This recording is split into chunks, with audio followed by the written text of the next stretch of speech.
What's up, everybody? I'm Casey Gilman, Church Administration here at Emmaus, and you are I'm Bryan Holt, the pastor here at Emmaus. the pastor. Pastor. All right, so today we're going to be talking about Nora. Nora Hargrove. Nora Hargrove. Yeah. She's another person who was here when I got here. These stories are great. Yes. Makes a little bit of a legend. Yes. Yes. It's good to remember folks who've gone before us, and especially people who I like. So with all these, like Curtis and Fran and Tom and Bonnie and Nora were people who were here when I got here, and I grew to love them, and I'm pretty sure they grew to love me. As far as you're aware, based on their actions and things that they said to me. And Nora was one who I appreciated her so much when I got to this church, because she was probably, I don't mean for this to sound demeaning in any way to anyone, but she's probably the most humble older person I'd ever met. She didn't grow up as a Christian. I think she became a Christian here at Emmaus, and she would ask questions, and she would ask to clarify things. In our Monday morning Bible study, that was, it was mostly retired folks who could come on a Monday morning. She was just so consistently faithful to be honest when she didn't understand something. Yeah. And she really wanted to understand. She wasn't just like, this doesn't make sense, I'm not going to. She wanted to understand. She was somebody who was willing to come and talk to me when I had hurt her. It's weird. One of the things that this is a little bit of a tangent, but the people I have the closest relationships with from when I got here are people who have consistently been honest when I've disappointed them. And Nora was one of those. I remember one Sunday, her husband Jimmy, who he actually was here this past Sunday, great guy. He was in the hospital, and I wasn't able to come. And she came to me, and she was very honest, and she said, that really hurt that you weren't able to be there. And I was just like, ugh, it was like a gut punch, because she wasn't angry. Yeah. She wasn't like accusing and saying you're doing a terrible job.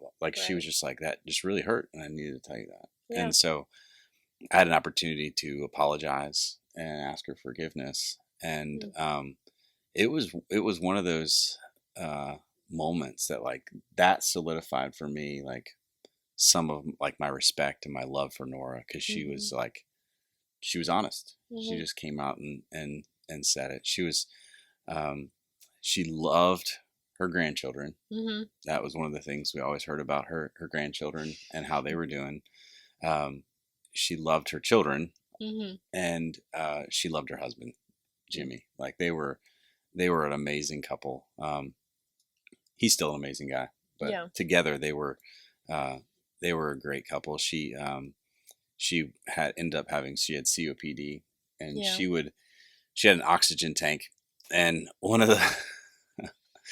this gets into a little bit other Emmaus history. So there is a song that in the old days of Emmaus, if they played that song, people would basically start a pseudo conga line in the church.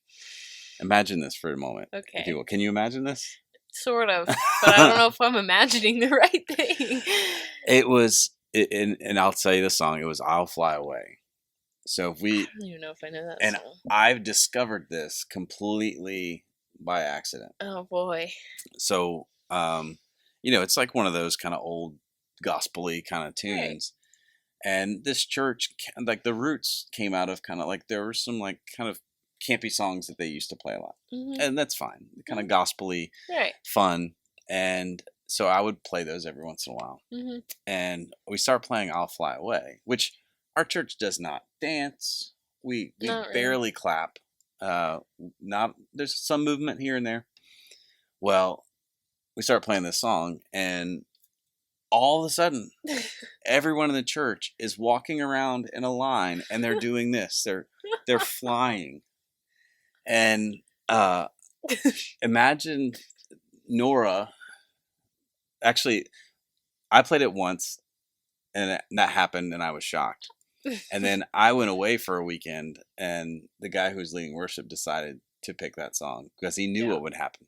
He wanted to see that again. So I start that Sunday. I start getting videos from people of what's happening in the church, and my response was not great. I'm just gonna be honest. But imagine Nora. This is what I heard the most is Nora is flying around, pulling her oxygen tank behind her, doing this, flying away on a Sunday morning. So that was a she was somebody who just was so sweet, full of love for people.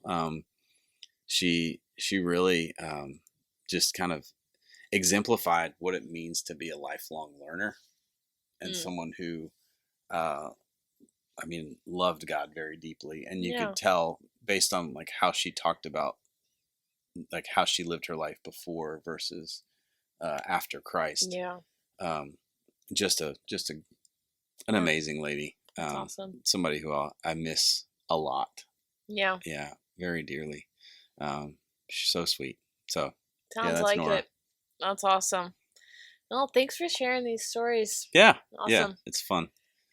Very much. Yeah. All right. Well, if you have any more ideas, let us know. All righty. Bye. Bye.